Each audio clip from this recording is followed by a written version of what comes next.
Are you listening? Hey everyone, welcome to another episode of the Nerf Report. My name is Brian Chappelle. Thank you so much for joining us this week, and we have a lot to talk about.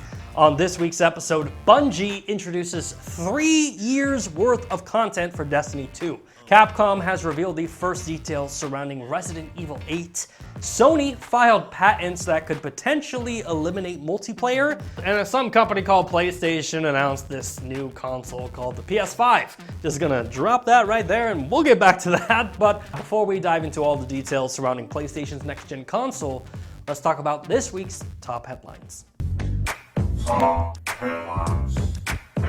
Destiny 2. Yes, despite 12-year-old gamers insisting to me on Reddit that the game is dead, somehow it's still alive. I mean, sure, yes, I fell asleep during Destiny 2's latest in-game event.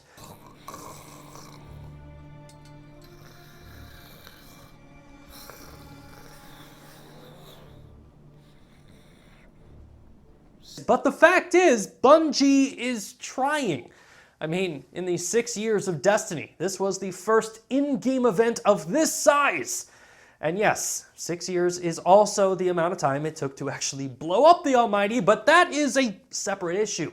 This week, Bungie held a massive reveal of the future of Destiny 2. And if you were betting that the future of Destiny 2 would be Destiny 3, well, you'd be wrong. In fact, Bungie made it very clear. They have no plans to do a Destiny 3. Instead, the studio wants to focus on constantly evolving the current Destiny, with new maps, new modes, in-game events, along with cycling out things that have become old and stale. And that mentality is now the focus of the studio for the next 3 years, with the company announcing a roadmap for the next 3 years worth of Destiny 2 content. And that future is going to begin a lot sooner than you might think. This September, Bungie will be releasing Destiny 2 Beyond Light, which will bring Guardians to the ice moon of Europa to defeat the fallen hell of darkness, along with giving Guardians the ability to embrace the darkness for the first time ever. This update will also mark the departure of destinations like Mars, Mercury, Titan, and Io, which will be entering what Bungie is calling the Destiny Content Vault. Which, as a 90s kid who survived the Disney Vault, kids, listen to me. Never trust the vault. It's just a branding strategy that allows Disney to sell you a copy of the same movie you already own. Guess what, kids? Aladdin King of the Thieves is fresh out of the Disney Vault. Get it today for $19.99. But I already own that movie. Do you own the Unvaulted movie? Well, no. Buy yours today! Well, when you put it like that. However, in the case of Destiny, this vault might be a good thing for the game, because according to Bungie, moving select weapons, strikes, destinations, or activities to the vault will allow the developer to hone in and really enhance the items that Guardians are using. Plus, much like Disney, when a destination is unvaulted, Bungie plans on it being a big deal, with new features, upgrades, and activities as well. Next up, let's talk about Resident Evil 8. Look out, Mexico, when they say don't drink the water, this time they mean it. In all seriousness, this week Resident Evil 8 was announced to be launching in 2021, and Capcom is already saying that Resident Evil Village is going to be the next generation of survival horror. Not just because Village will launch on the next-gen consoles like the PlayStation 5 and Xbox Series X, but Resident Evil 8 will be running on their brand new RE engine that allows for ultra-realistic graphics. Resident Evil 8 will pick up with Ethan Winters, who is starting over with his wife Mia following the events of Resident Evil 7. And Ethan is quickly tossed into what looks to be the coolest, most unique Resident Evil game yet. The game seems to take place in a wintry old European town filled with creepy town folk, a creepy looking witch, the return of Chris Redfield, and what looks to be a lichen or maybe a werewolf. And don't worry, the Nerf Report breakdown video of the differences between a lichen and a werewolf will be posting next week. Please, don't thank me. Just like and subscribe to the channel.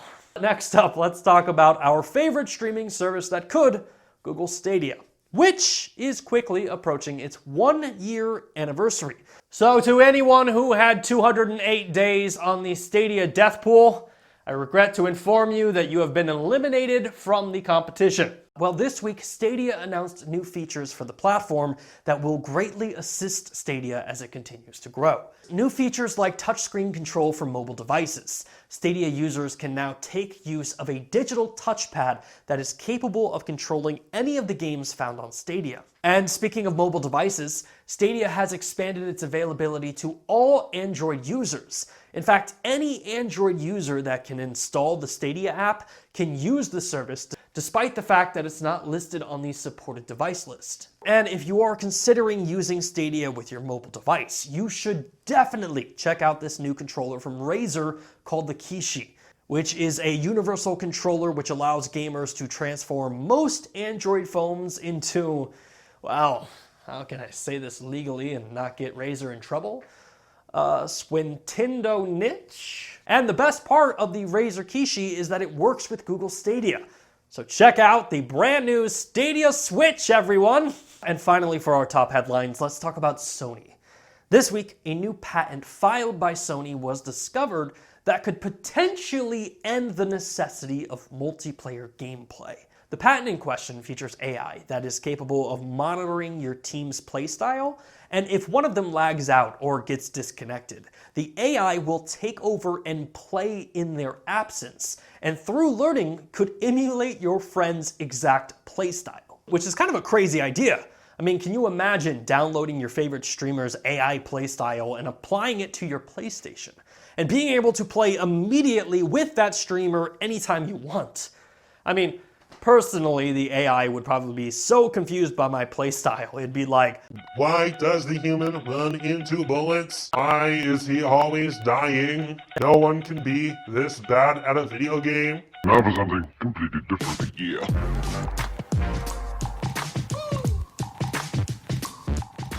all right, let's talk about the story you've all been waiting for. This week, we got our first look at the most anticipated next-gen console of all time. That's right, we're talking about the KF console.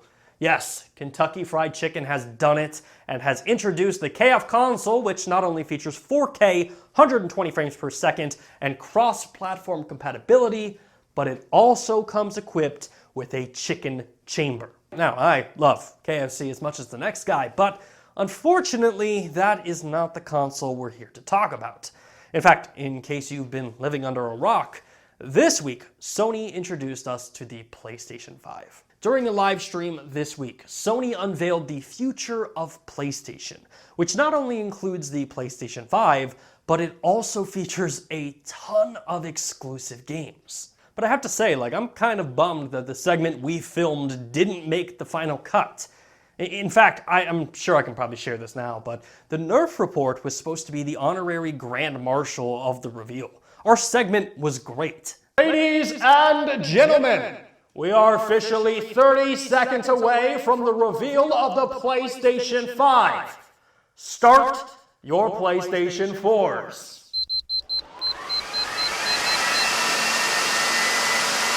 On your mark, get set, go! Now, this event was obviously important for many reasons. Number one, it marked the first time PlayStation broke radio silence to discuss the PlayStation 5.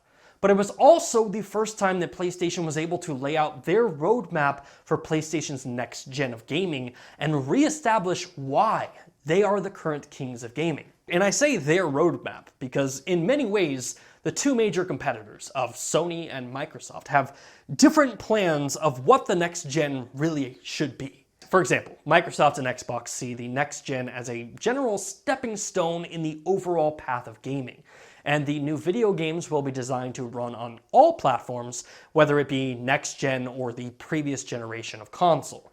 Whereas PlayStation truly sees this next generation as a break from the previous generation of hardware. In fact, Sony has said multiple times that there will be games at launch of the PlayStation 5 that will not be found on the PlayStation 4. And during the reveal, Sony announced some massive games for the PlayStation 5. In fact, there were over 26 brand new games announced. Games like a standalone Spider-Man Miles Morales game, Ratchet & Clank Rift Apart, Bethesda's new game Deathloop, the hack-and-slash looter Godfall, Sackboy: A Big Adventure, that's right, Little Big Planet is making a comeback, a remastered edition of Demon's Souls that has been built from the ground up, and Horizon 2 Forbidden West, which just looks incredible. And Sony announcing games like that for the PlayStation 5 was so important, because in many ways, PlayStation is re-establishing that PlayStation is the best place to game. You want a game like Horizon 2? PlayStation. You want games like The Last of Us Part 2? PlayStation. You want a game like Spider-Man Miles Morales? PlayStation.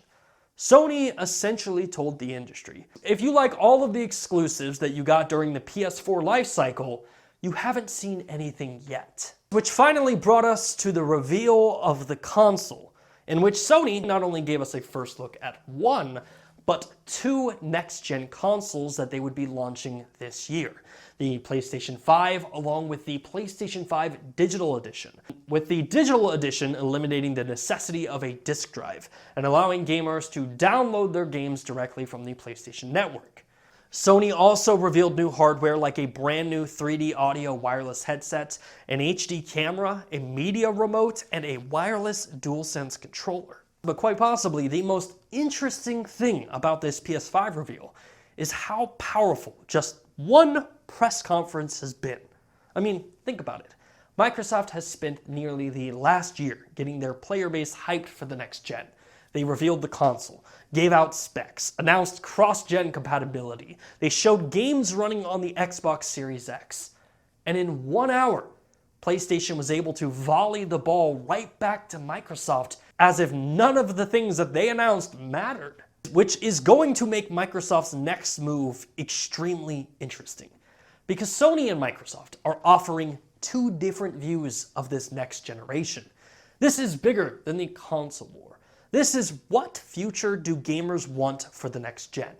Do gamers want to be able to play downscaled versions of next-gen games on their current consoles, or do gamers want to justify their purchase of the next-gen hardware by having access to games that can only run on that console? Games that utilize your next-gen hardware to its fullest potential without being held back from previous generations. For me, that is going to be the biggest question leading into the launch of the PlayStation 5 and the Xbox Series X.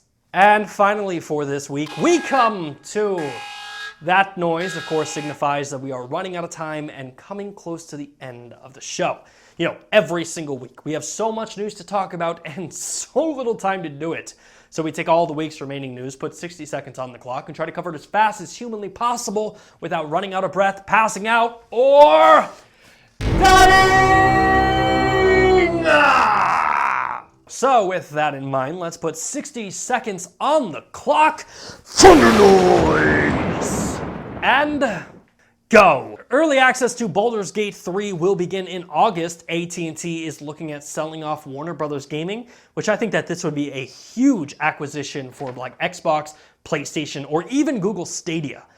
EA has revealed that a brand new Star Wars game, Star Wars Squadron, will be announced on Monday. Speaking of EA, a remastered version of the Mass Effect trilogy is rumored to be launching this year. That would be pretty cool. No Man's Sky finally has cross-play between Xbox, PlayStation 4, and PC. Persona 4 Golden is now available on Steam. Ark Survival Evolved is free to play on the Epic Games Store. The next chapter in the dark anthology Little Hope has been delayed. The Outlast Trials got a brand new trailer. Cannot wait for that game. Brawlhalla has added Ben 10 DLC. And finally, The Last of Us 2 will be launching this Friday. So please celebrate accordingly and do not spoil the game for me. Ladies and gentlemen, that is it for Nerf'd in 60 seconds, and that is it for this week's episode of the show.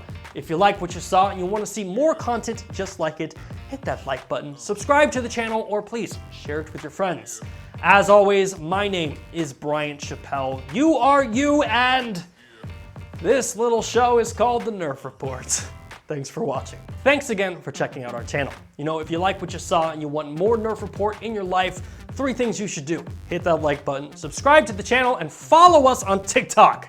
Yeah, it's not just weird girls and weird boys doing dances. We're posting daily gaming news. Have your mom, your grandma, your dad, or even your brother follow us on TikTok right now.